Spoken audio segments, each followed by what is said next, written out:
Paso a presentar a Miguel Pulido Jiménez. Es licenciado en Derecho por el Instituto Tecnológico y de Estudios Superiores de Monterrey. Se especializó en Derechos Humanos y Procesos de Democratización de la Facultad de Derecho de la Universidad de Chile. Actualmente es director ejecutivo de Fundar AC y catedrático de Derecho de la Información en la Universidad Iberoamericana. Es autor de diversos ensayos, entre los que destaca Construir obra pública, edificar ciudadanía, y ha sido aliado y compañero de viaje en este proceso de abrir diversos espacios de discusión en materia de transparencia, derecho de acceso, rendición de cuentas. Pulido, el micrófono. Buenas tardes.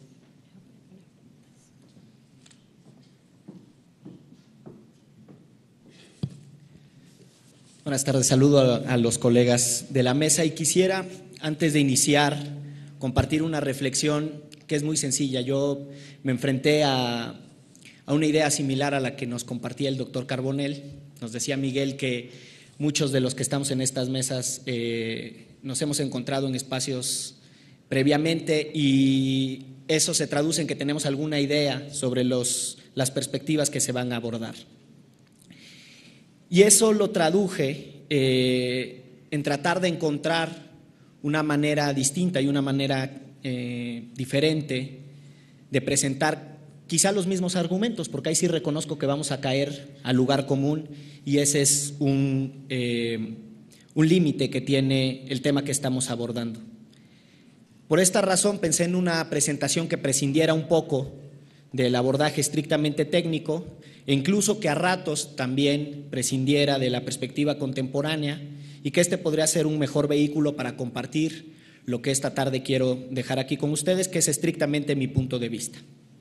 Así las cosas, decidí acudir a una fuente de inspiración lejana en el tiempo, pero cercana en necesidad. ¿Por qué lo hice?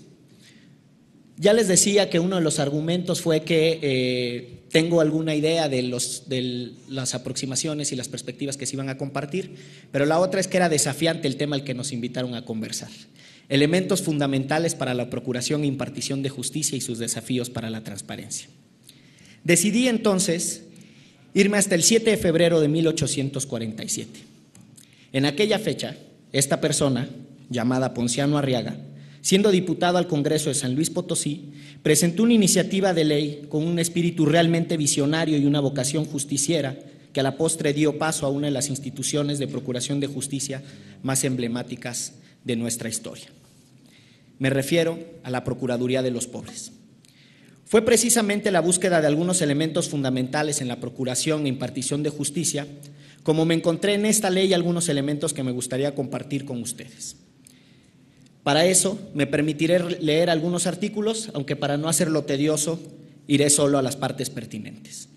El artículo 2 de la Ley de la Procuraduría de los Pobres establece que entre las obligaciones de los procuradores estará el ocuparse exclusivamente de la defensa de las personas desválidas, denunciando ante las autoridades respectivas, pidiendo pronta e inmediata reparación sobre cualquier exceso, agravio, vejación, maltratamiento o tropelía que contra ellas se cometiere.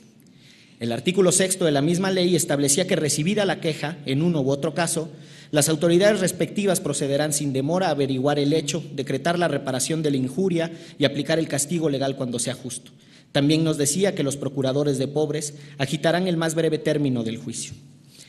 El artículo 7 de esa ley, que yo identifico como realmente precursor de la transparencia, o al menos de la vocación de publicidad de los asuntos relacionados con el combate a la injusticia, señalaba que los procuradores de pobres tendrán a su disposición la imprenta del Estado, con el objeto de poner en conocimiento del público la conducta y procedimientos de las autoridades ante quienes se quejaron.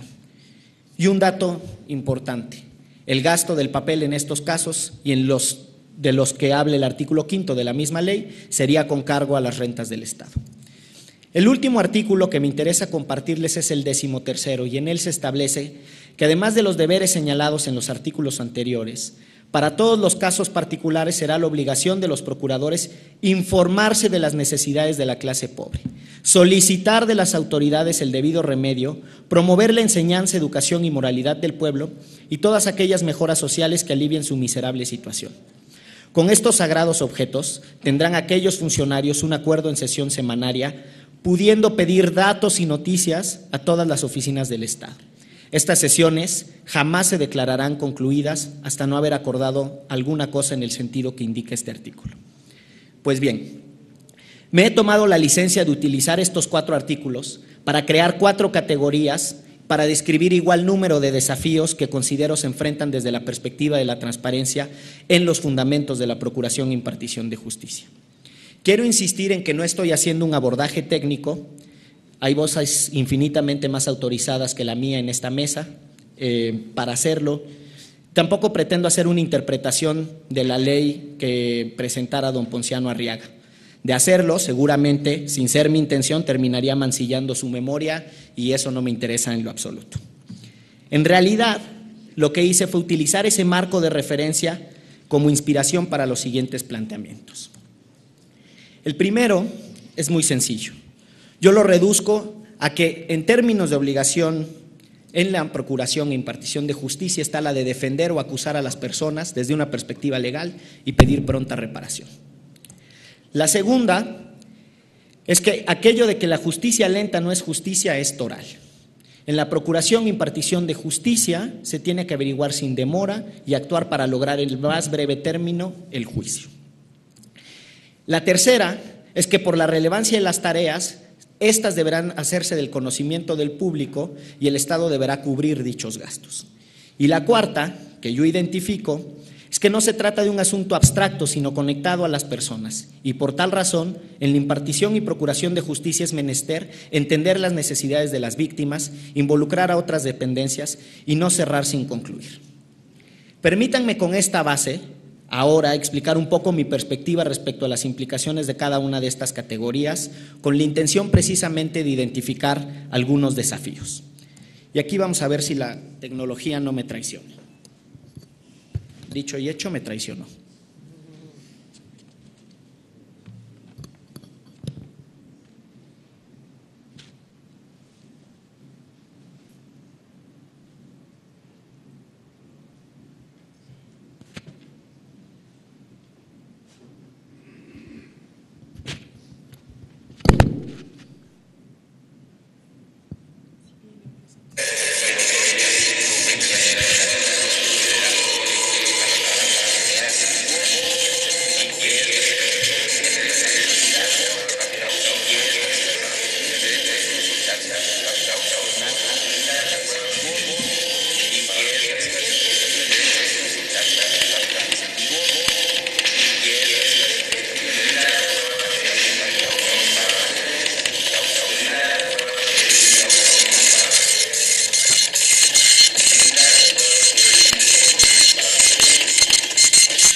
La justicia que imparte el Estado es una justicia sin palabras.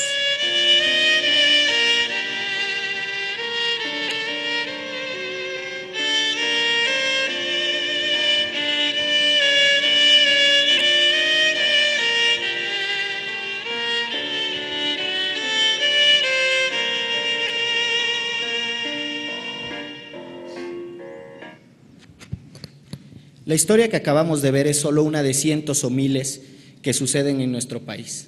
Personas que acuden ante las instituciones de justicia, pero que cuando lo hacen, lo único que está ahí es su cuerpo, porque nunca está su mente ni su voluntad para defenderse, para plantear su verdad.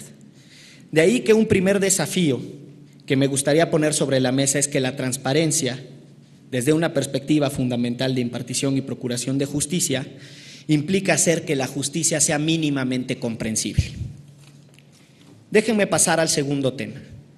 Y para esto me gustaría llevarlos fuera de nuestro contexto en términos de tiempo y espacio. En 1894, esta persona, llamada Alfred Dreyfus, fue víctima de lo que hoy llamaríamos error judicial. La Francia de aquella época vivía un contexto de altísima presión política, social y militar. Entre otras cosas, la Francia de aquella época vivía una presión por el antisemitismo, el escándalo del Canal de Panamá y la emergencia de los grupos anarquistas.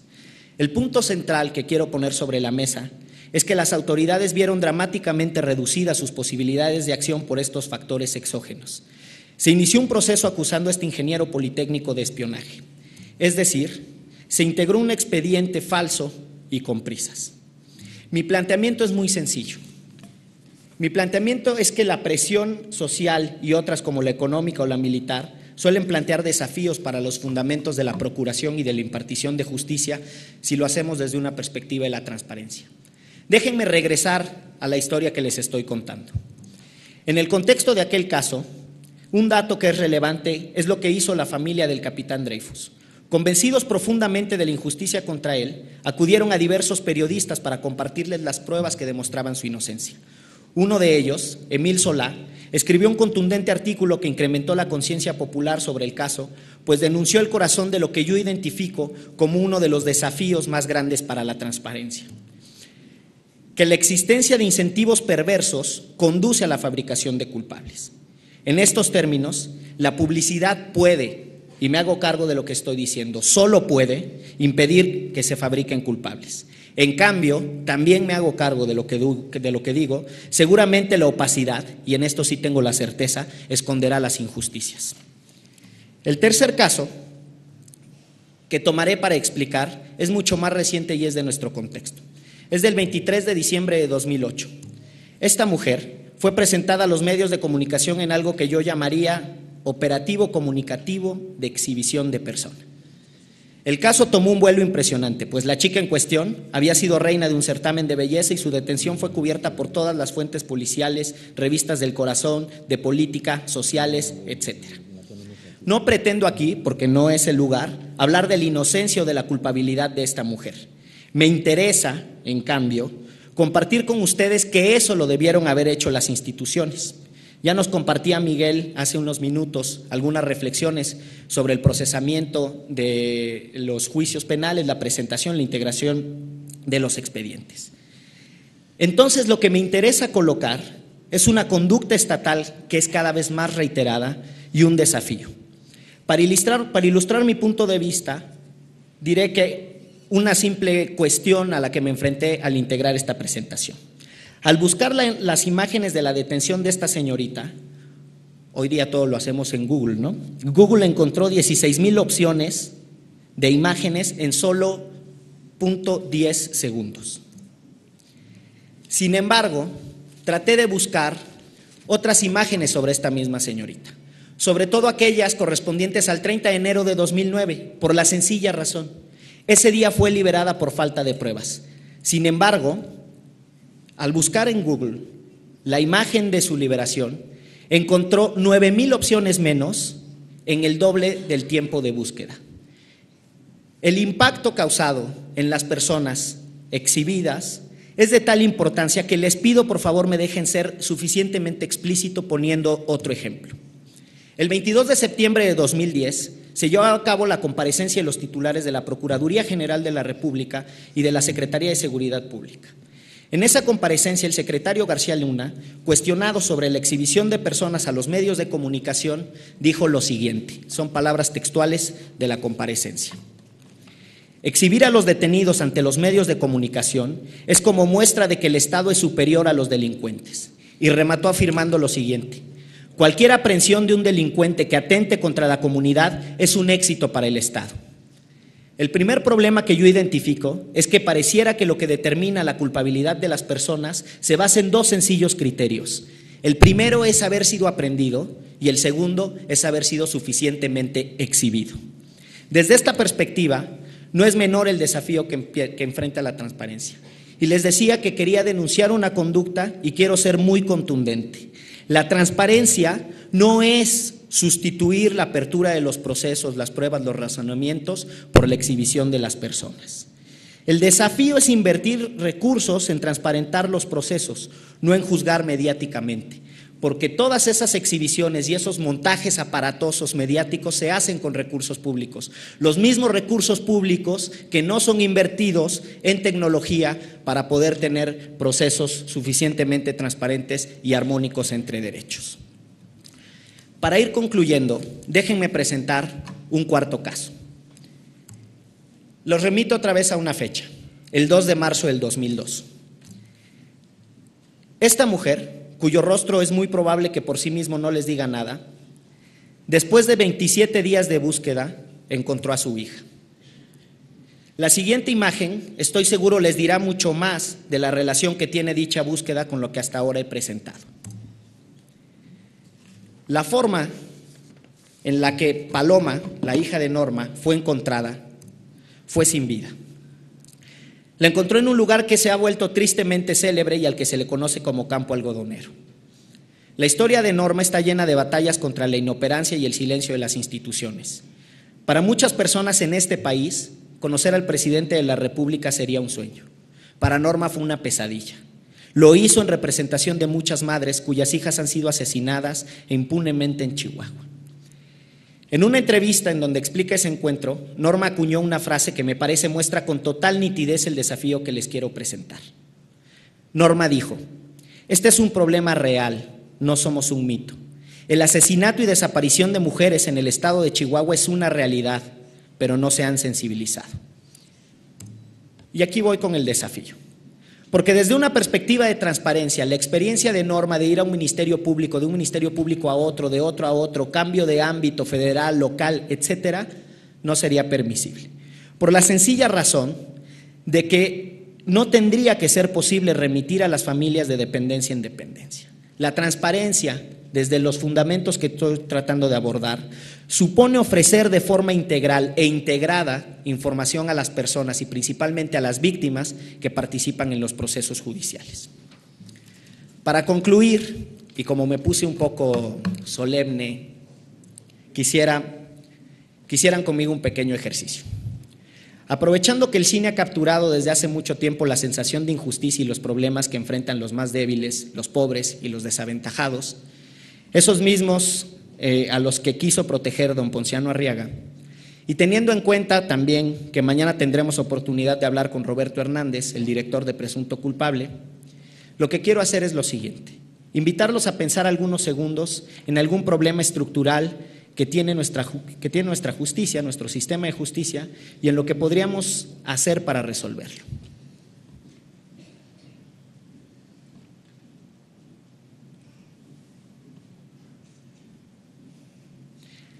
Ahora, con el objetivo de que esa idea propia de cada uno de ustedes, a la que ustedes llegaron, quede firmemente en su memoria, y deseando que ninguno tenga que acudir a esas técnicas de defensa, las que mostraré inmediatamente, les dejaré unos segundos de un clásico del cine nacional, que estoy seguro recordarán y que estoy seguro que les recordará que necesitamos transformar la justicia de este país.